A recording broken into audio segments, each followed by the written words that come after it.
So this was the government shelter here on the windward side of the island, the Dover Government School.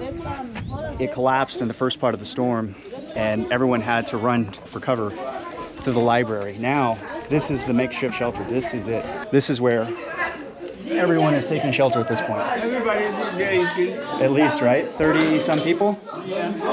30 some people are calling this library home. You have elderly, babies, pregnant women, and they're doing the best they can. They're living like a family, as they say at this point. They're cooking communally, they're sharing resources, whatever they were able to salvage from their homes that are flattened at this point. Sadly, one woman lost her husband in the hurricane. One of at least 2 people that I can confirm lost their lives in this storm. So this is where we was at first. And then the windows started to break, so we had to move from here and go to that bigger part. And by the time we went in there, the roof was going, so we had to fight my vehicle, which is over there. It was parked right there, and we had to hide behind the vehicle to fight to go to the kitchen. And then when the eye of the hurricane thing ceased, we tried to come out and end up here. And here we are right now. We're washing, as you can see. We're washing, we're doing everything. We're washing because them children are no clothes to wear, so we have no food, everything gone. We have. So all the supplies that were inside are gone? Everything is gone. Everything is gone. Everything is gone. No place to stay. Right now we're just trying to see what we could do to survive, be like a family here, because everybody needs to lean on everybody right now. Yeah. Now, the people here, especially in this part of Carriacou on the eastern side of the island, they have to survive the aftermath of the storm. We're living like a family right now. We have to live like a family. Yeah. Even if you and that person is not talking, you have to live like a family still, because we have to live up for each other. Crazy. As you can see, as the people can see the video, the whole of Carriacou is flat. It was a very, very terrible experience. Thank God that not much life. I think it's just one so far, and we need help. We really need help. Now is the time for help. Do you have anything left? Nothing. Nobody have nothing left. No clothes, no food. It's a good thing we're camping in a little shop, probably like eat out what they have there for now. You know? All here, that's the beds. We spread things on the ground so we can sleep. Yeah. You know, we make room there so we can sleep even. It's terrible. Terrible. It seems like another lifetime ago, but it was just 2 days ago. I was standing right here and I was looking out at this view, and I was talking about how creepy and eerie it was to know that in any direction I was going to look, it was never going to be the same. And unfortunately, that's exactly what happened. You can see summer's turned to fall. The vegetation has all been shredded away. Trees, leaves, all of it's gone. And then you look down and you see the town of Hillsborough, where we rode out the storm, and the debris just scattered everywhere. Very few homes have complete roofs. At least 95, even the structures that you rely for safety, like a hospital, suffered severe damage. You're welcome, you're welcome. Severe damage to the roof, water inside. Talking with the head of nursing, she says they're operating at maybe a 10% of what they could possibly do.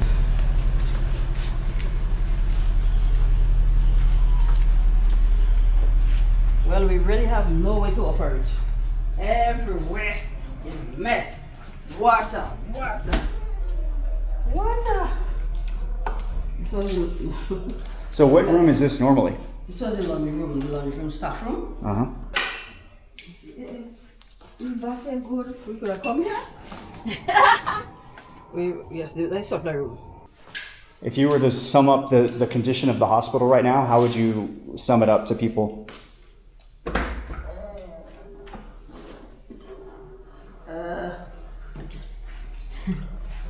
10%. You're operating at 10%. You know, because everything is in a mess.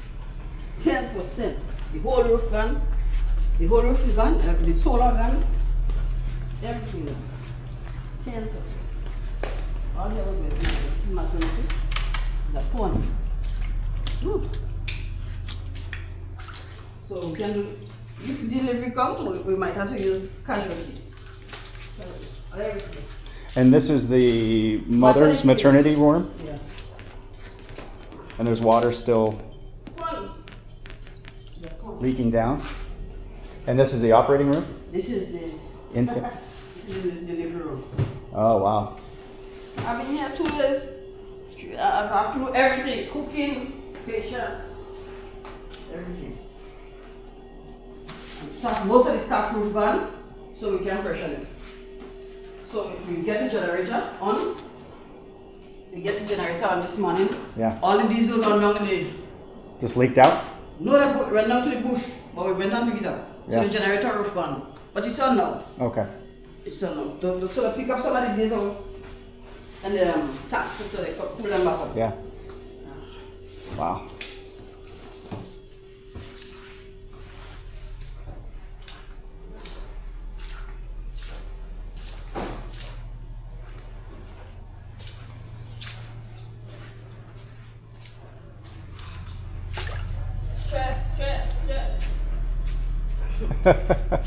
Yes.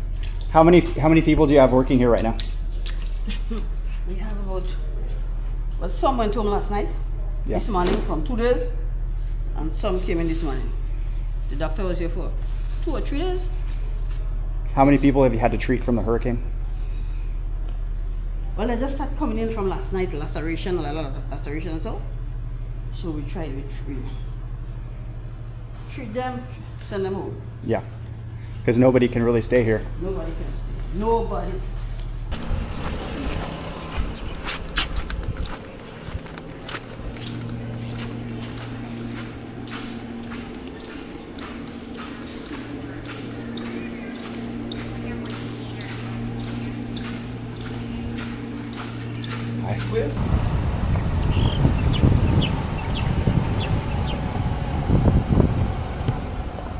Where did this come from?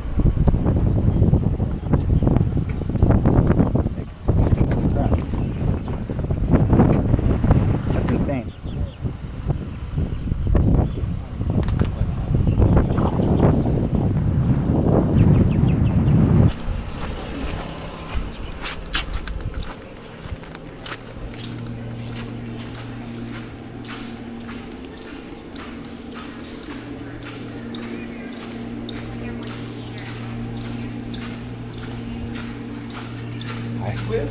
Hey man, Jonathan Petramala, I'm a reporter. Okay. So I'm the only journalist on the island here. And so we have a Starlink. So we've been able to get in touch with the government down in Grenada. I think we're the only people that have contact with the outside.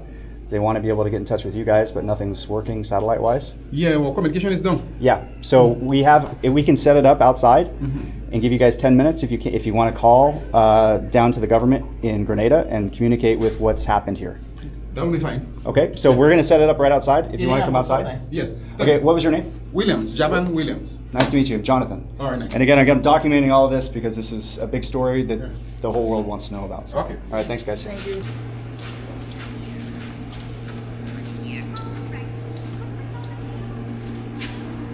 It's a good shelter. Good shelter. Yeah.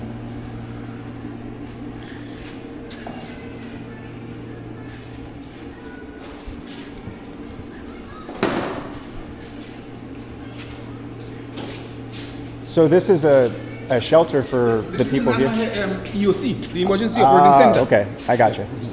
And so this are supplies that you can get down Yeah, to this is the the other... storeroom area. Uh-huh. Yeah. And then what should be over here? Like what's over here? Well, we normally have the items, food items, security items in terms like blankets and other things that you put to the shelters. So storeroom, move from here to the different shelters. Gotcha. That's what Are you moving this stuff down today? No, well, most of it already are moved to the shelters. So we have 5 shelters operating right now. Did you hear about what happened to the other shelters yet? No, we have assessors out there yesterday and they are presently on site now. Okay. Yeah. So you know what the conditions are and stuff? Yes, pretty good. Yeah. So we were able to make it up the hill. This is the emergency management center for the entire island of Carriacou. There is no communications anywhere on the island. The only communications that this island has is from the Starlink that Brandon and I brought to the island. And so we're going around trying to hop to as many different areas to assess the damage, to capture as many images as possible to share with the world. But also we're bringing our Wi-Fi with us so people can make text calls, text as well, get out information to their family and friends. And then the government agency here who hasn't been able to actually reach their colleagues the emergency management colleagues down in Grenada, the island of Grenada itself, they've been able to reach out to their offices as well, because again, the number one thing that's needed right now is communications on this island. Everybody is in the dark, and so we're trying to bring a little bit of light. A question for you, what was it like getting Wi-Fi for the first time? I saw you both making a phone call. Who did you call? As soon as I got it, the Wi-Fi, my brother was on the phone. He was right there. I'm like, really? Like he was waiting in the wings. I told my son to call all the family in England. Tell them we are alive. We have to keep the Wi-Fi on. We don't know where we are going from here, but we are alive. My first phone call was to my sister in the States. She's like my rock. She's my younger sister, but she's almost like a mother to me. Like anything I need that I don't have, I know I could reach out to her. I call her my right hand. I mean, like she could reach where I can't reach. She has, you know, she does. She makes things happen. So I called her first because I know once I get through to her, then she could reach out to the rest of the family and I can let her know that, hey, we need X, Y, and Z, and she'll move mountains to make sure that we get it, not just me, but my children also, and anybody else, because she has that big of a heart. As a matter of fact, she told me to check on some other people when I get out of here, because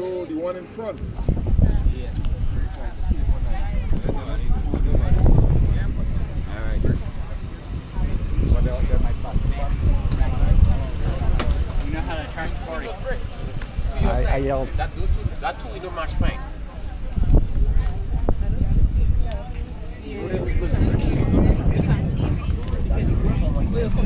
Makes you feel good. People can make first contact. Yeah, there's been so many emotions here. I mean, holy. Yeah. And everything flat. We have everything gone. Food, we're looking for water. We can't even find water now. We homeless. Everybody homeless. A day after Hurricane Beryl completely devastated this tiny island of Carriacou, we've been able to make it around to the Windward side and now here to the south side. This is Tyrell Bay. This is likely the hardest hit area we've seen, but every square foot of this 13 square mile island is a catastrophe. And I want to share stories from every part to show you as much as I can, so you maybe spot somebody you know, so maybe you can understand the impact that is going to affect these people for years to come.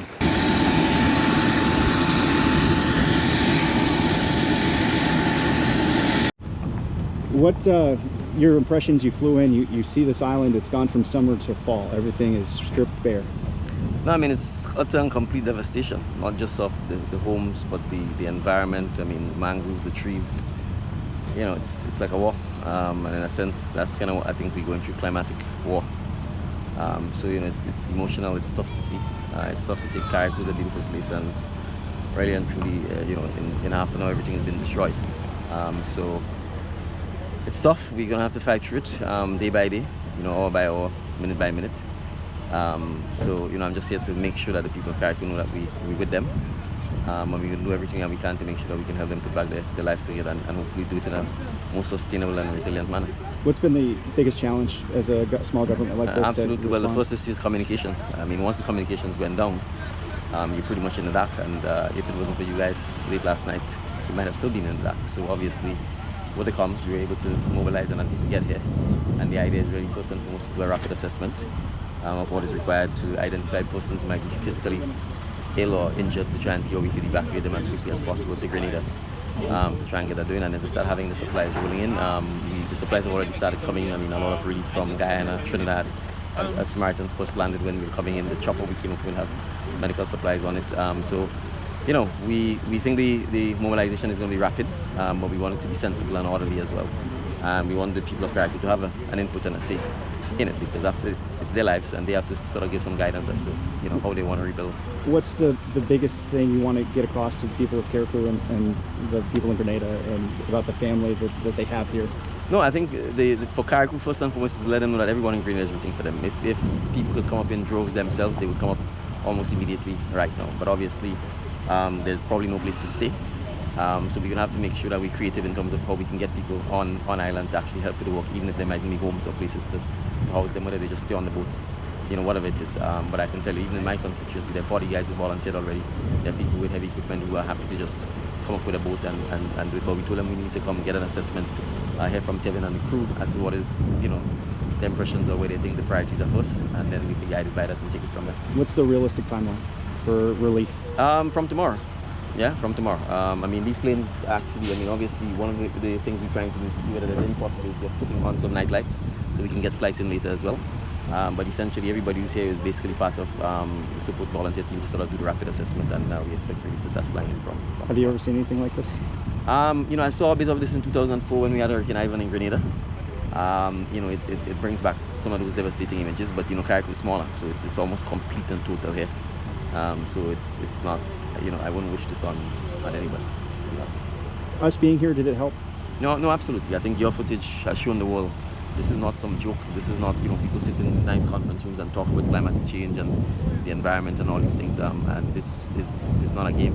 This is really life, and this is people's lives, and the world needs to understand that. So when we talk about being on the front line, this is an existential threat. That is what we mean. It showed the reality of the situation, the truth. Yep. Yeah. Thanks, man. Appreciate it. It's great to meet you. I want this one. You want that one? I want the land one. I don't. Sorry, I don't have it. Oh, think. How much you have to have? How much you have to have? Here, you gotta hold it further. You gotta hold it further from your face. There you go. There you go. That's how it works. I can get you. Yes, you can. Well, you gotta move your finger though. There you go. I could touch this and the picture will come out. You can see me, yeah. You just leave it there. If I touch this, the picture will come out. No, it's coming now. It's recording now. Hi. Hi. Hi. No. Hold on to. Yeah. You're recording. You put it on.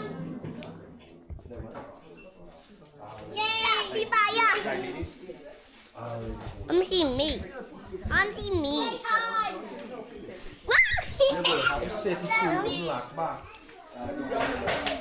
see me.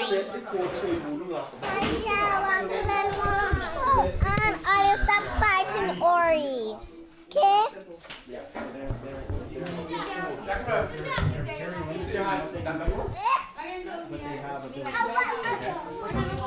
Okay, thank you. I gotta go work, guys. I'm so sorry. Say goodbye. Bye. Bye-bye.